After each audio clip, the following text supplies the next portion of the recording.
ಆತ್ಮೀಯ SSLC ವಿದ್ಯಾರ್ಥಿಗಳೇ, ತಮಗೆಲ್ಲರಿಗೂ ನನ್ನ ಈಸಿ ಮ್ಯಾಥ್ಸ್ ಚಾನಲ್ಗೆ ಸ್ವಾಗತ. ಈ ವಿಡಿಯೋದಲ್ಲಿ ನಾವು ತ್ರಿಭುಜಗಳ ಕೋನ ನಿರ್ಧಾರಕ ಗುಣ ಅಥವಾ ಎ ನಿರ್ಧಾರಕ ಗುಣ ಅಥವಾ ಪ್ರಮೇಯ 2.3 ಅನ್ನು ಯಾವ ರೀತಿಯಾಗಿ ಸುಲಭವಾಗಿ ತಾರ್ಕಿಕವಾಗಿ ಸಾಧಿಸಬಹುದು ಎಂಬುದನ್ನು ನೋಡೋಣ. ಮೊದಲಿಗೆ ಪ್ರಮೇಯದ ಹೇಳಿಕೆಯನ್ನು ನೋಡೋಣ. ಎರಡು ತ್ರಿಭುಜಗಳಲ್ಲಿ ಅನುರೂಪ ಕೋನಗಳು ಸಮವಾದರೆ ಅವುಗಳ ಅನುರೂಪ ಬಾಹುಗಳ ಅನುಪಾತಗಳು ಸಮ ಅಥವಾ ಸಮಾನುಪಾತದಲ್ಲಿರುತ್ತದೆ. ಆದ್ದರಿಂದ ಆ ತ್ರಿಭುಜಗಳು ಸಮರೂಪವಾಗಿರುತ್ತವೆ ಎಂದು ಸಾಧಿಸಿ. ಈಗ ನೀಡಿರುವ ಹೇಳಿಕೆಯ ಸಹಾಯದಿಂದ ಚಿತ್ರವನ್ನು ಮತ್ತು ಪ್ರಮೇಯದ ಮೊದಲೆರಡು ಹಂತಗಳಾದ ದತ್ತ ಮತ್ತು ಸಾಧನೀಯವನ್ನು ಬರೆಯೋಣ. ಪ್ರಮೇಯದ ಹೇಳಿಕೆ ಪ್ರಕಾರ ನಾನಿಲ್ಲಿ ಎರಡು ತ್ರಿಭುಜವನ್ನು ಬಿಡಿಸಿಕೊಂಡಿದ್ದೇನೆ. ಮೊದಲನೇ ತ್ರಿಭುಜವನ್ನು ABC ಅಂತ ಹೆಸರಿಸಿದ್ದೇನೆ. ಎರಡನೇ ತ್ರಿಭುಜವನ್ನು DEF ಅಂತ ಹೆಸರಿಸಿದ್ದೇನೆ. ಈಗ ನೀಡಿರುವ ಪ್ರಮೇಯದ ಹೇಳಿಕೆಯ ಸಹಾಯದಿಂದ ಜೊತೆಗೆ ನಾವು ಇಲ್ಲಿ ಬಿಡಿಸಿರುವ ತ್ರಿಭುಜಗಳ ಸಹಾಯದಿಂದ ಪ್ರಮೇಯದ ಮೊದಲನೇ ಹಂತವಾದ ದತ್ತವನ್ನು ಬರೆಯೋಣ. ಪ್ರಮೇಯದ ಹೇಳಿಕೆಯಲ್ಲಿ ನಮಗೆ ಎರಡು ತ್ರಿಭುಜಗಳ ಅನುರೂಪ ಕೋನಗಳು ಸಮನಾಗಿದೆ ಅಂತ ಹೇಳಿರೋದ್ರಿಂದ ದತ್ತದಲ್ಲಿ ನಾವು ಇವೆರಡು ತ್ರಿಭುಜಗಳ ಅನುರೂಪ ಕೋನಗಳನ್ನು ಸಮ ಅಂತ ಬರೆಯಬೇಕು. ಅಂದರೆ ದತ್ತದಲ್ಲಿ ನಾವು ತ್ರಿಭುಜ ABC ಮತ್ತು ತ್ರಿಭುಜ DEF ಗಳಲ್ಲಿ ಎ ಕೋನಕ್ಕೆ ಅನುರೂಪವಾಗಿರುವ ಕೋನ D, ಇವೆರಡು ಅನುರೂಪ ಕೋನಗಳು ಸಮ. ಬಿ ಕೋನಕ್ಕೆ ಅನುರೂಪವಾಗಿರುವ ಕೋನ E, ಇವೆರಡು ಅನುರೂಪ ಕೋನಗಳು ಸಮ. ಅದೇ ರೀತಿ ಸಿ ಕೋನಕ್ಕೆ ಅನುರೂಪವಾಗಿರುವ ಕೋನ F, ಇವೆರಡು ಅನುರೂಪ ಕೋನಗಳು ಸಮ ಅಂತ ಬರೆಯಬೇಕು.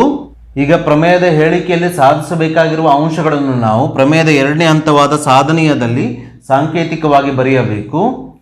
ಪ್ರಮೇಯದ ಹೇಳಿಕೆಯಲ್ಲಿ ನಮಗೆ ಇವೆರಡು ತ್ರಿಭುಜಗಳ ಅನುರೂಪ ಬಾಹುಗಳ ಅನುಪಾತ ಸಮ ಎಂದು ಸಾಧಿಸಿ ಅಂತ ಹೇಳಿರೋದ್ರಿಂದ ಸಾಧನೀಯದಲ್ಲಿ ನಾವು ABಗೆ ಅನುರೂಪವಾಗಿರುವ ಬಾಹು D, ಇವುಗಳ ಅನುಪಾತ, BCಗೆ ಅನುರೂಪವಾಗಿರುವ ಬಾಹು EF, ಇವುಗಳ ಅನುಪಾತ, ಅದೇ ರೀತಿ ACಗೆ ಅನುರೂಪವಾಗಿರುವ ಬಾಹು DF, ಇವುಗಳ ಅನುಪಾತಗಳನ್ನು ಸಮ ಎಂದು ಬರೆಯಬೇಕು. ಅದೇ ರೀತಿ ಹೇಳಿಕೆಯಲ್ಲಿ ನಮಗೆ ಇವೆರಡು ತ್ರಿಭುಜಗಳು ಸಮರೂಪಿ ಎಂದು ಸಾಧಿಸಿ ಅಂತ ಹೇಳಿರೋದ್ರಿಂದ ಸಾಧನೀಯದಲ್ಲಿ ನಾವು ತ್ರಿಭುಜ ABC ಸಮರೂಪಿ, ತ್ರಿಭುಜ DEF ಅಂತ ಬರೆಯೋಣ. ದತ್ತದಲ್ಲಿರುವ ಅಂಶಗಳು ಪ್ರಮೇಯದ ಹೇಳಿಕೆಯನ್ನು ತಾರ್ಕಿಕವಾಗಿ ಸಾಧಿಸಲು ಸಾಲದೇ ಇರೋದ್ರಿಂದ ನಾವು ತ್ರಿಭುಜ DEF ನಲ್ಲಿ ಒಂದು ಚಿಕ್ಕ ರಚನೆಯನ್ನು ಮಾಡಿಕೊಳ್ಳೋಣ.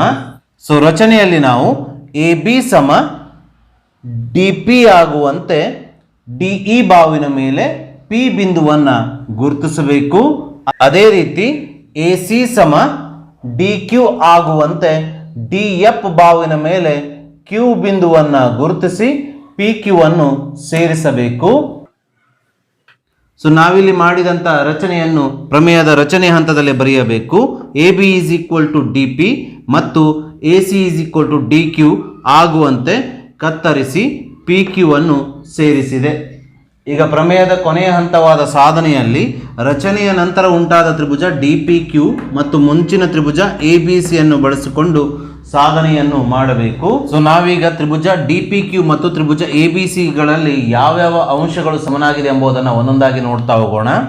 ನಾವಿಲ್ಲಿ ತ್ರಿಭುಜ ABC ಮತ್ತು ತ್ರಿಭುಜ DPQಗಳಲ್ಲಿ AB ಸಮ DP, ಅದೇ ರೀತಿ AC ಸಮ DQ ಆಗುವಂತೆ ರಚನೆಯನ್ನು ಮಾಡಿಕೊಂಡಿರೋದ್ರಿಂದ ತ್ರಿಭುಜ ABCಯ AB ಬಾಹು ತ್ರಿಭುಜ DPQನ DP ಬಾಹುಗೆ ಸಮ.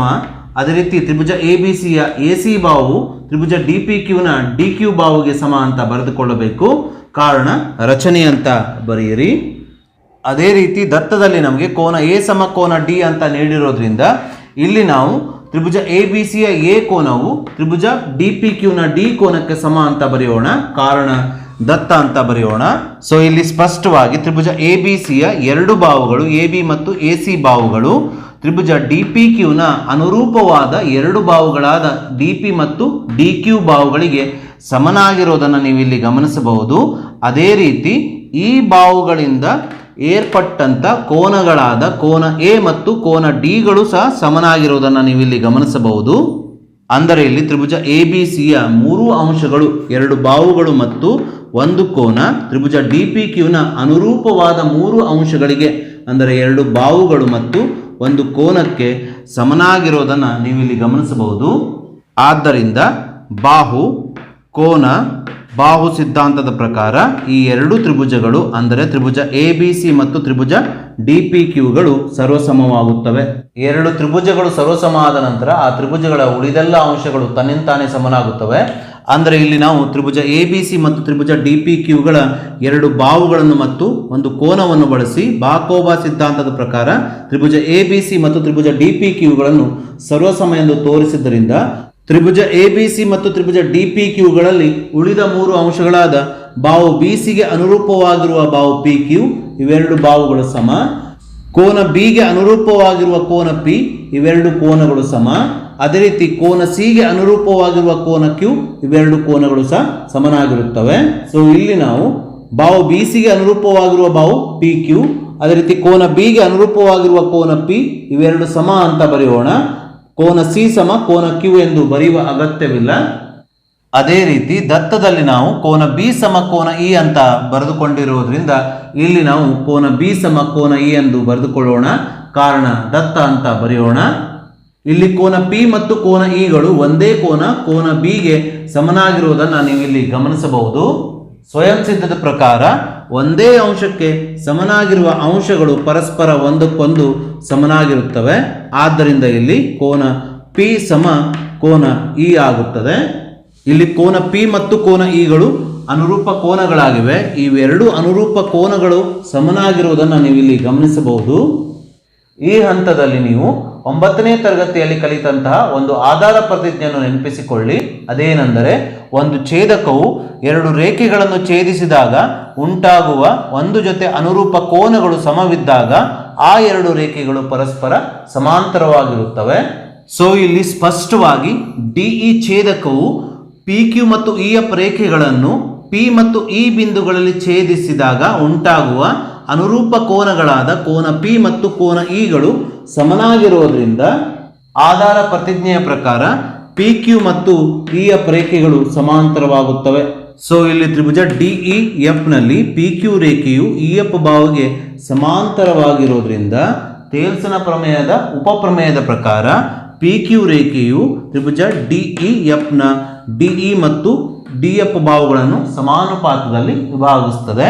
ಅಂದರೆ ಚಿಕ್ಕ ತ್ರಿಭುಜದ ಬಾಹು DP ಭಾಗಿಸು ದೊಡ್ಡ ತ್ರಿಭುಜದ ಬಾಹು DE ಈಸ್ ಈಕ್ವಲ್ ಟು ಚಿಕ್ಕ ತ್ರಿಭುಜದ ಬಾಹು PQ ಭಾಗಿಸು ದೊಡ್ಡ ತ್ರಿಭುಜದ ಬಾಹು EF ಈಸ್ ಈಕ್ವಲ್ ಟು ಚಿಕ್ಕ ತ್ರಿಭುಜದ ಬಾಹು DQ ಭಾಗಿಸು ದೊಡ್ಡ ತ್ರಿಭುಜದ ಬಾಹು DF ಆಗುತ್ತದೆ.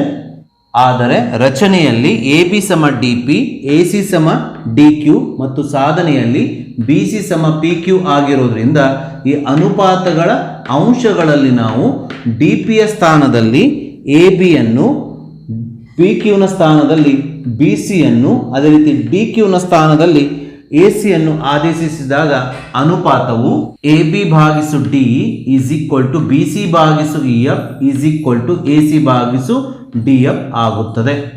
ಹೀಗೆ ನಾವು ಮೊದಲನೇ ಹಂತದ ಸಾಧನೆಯನ್ನು ಸಾಧಿಸಿದ್ದೇವೆ. ಈಗ ನಾವು ಎರಡನೇ ಸಾಧನೆ ತ್ರಿಭುಜ ABC ಸಮರೂಪಿ ತ್ರಿಭುಜ DEF ಎಂದು ಸಾಧಿಸೋಣ. ಎರಡು ತ್ರಿಭುಜಗಳು ಸಮರೂಪಿಗಳಾಗಿರಬೇಕಾದರೆ ಎರಡು ನಿಬಂಧನೆಗಳಿವೆ. ಅವುಗಳಲ್ಲಿ ಮೊದಲನೇ ನಿಬಂಧನೆ ಅವುಗಳ ಅನುರೂಪ ಕೋನಗಳು ಸಮವಾಗಿರಬೇಕು. ಎರಡನೇ ನಿಬಂಧನೆ ಅವುಗಳ ಅನುರೂಪ ಬಾಹುಗಳ ಅನುಪಾತಗಳು ಸಮವಾಗಿರಬೇಕು ಅಥವಾ ಸಮಾನುಪಾತದಲ್ಲಿರಬೇಕು. ಇಲ್ಲಿ ನಮಗೆ ತ್ರಿಭುಜ ABC ಮತ್ತು ತ್ರಿಭುಜ DEFಗಳ ಅನುರೂಪ ಕೋನಗಳು ಸಮವಾಗಿವೆ ಎಂದು ದತ್ತದಲ್ಲೇ ನೀಡಿದ್ದಾರೆ. ಜೊತೆಗೆ ನಾವು ತ್ರಿಭುಜ ABC ಮತ್ತು ತ್ರಿಭುಜ DEFಗಳ ಅನುರೂಪ ಬಾಹುಗಳ ಅನುಪಾತ ಸಮನಾಗಿವೆ ಎಂದು ಸಾಧನೆಯಲ್ಲಿ ಸಾಧಿಸಿದ್ದೇವೆ. ಸೊ ಇಲ್ಲಿ ಸ್ಪಷ್ಟವಾಗಿ ತ್ರಿಭುಜ ABC ಮತ್ತು ತ್ರಿಭುಜ DEFಗಳು ಸಮರೂಪಿ ತ್ರಿಭುಜಗಳಿಗಿರುವ ಎರಡೂ ನಿಬಂಧನೆಗಳನ್ನು ಪಾಲಿಸ್ತಾ ಇರೋದ್ರಿಂದ ತ್ರಿಭುಜ ABC ಮತ್ತು ತ್ರಿಭುಜ DEFಗಳು ಸಮರೂಪಿ ತ್ರಿಭುಜಗಳಾಗುತ್ತವೆ. ಸೊ ಹೀಗೆ ನಾವು ಪ್ರಮೇಯದ ಹೇಳಿಕೆಯಲ್ಲಿ ನೀಡಲಾದಂಥ ಎರಡೂ ಸಾಧನೆಯನ್ನು ತಾರ್ಕಿಕವಾಗಿ ಸಾಧಿಸಿದ್ದೇವೆ.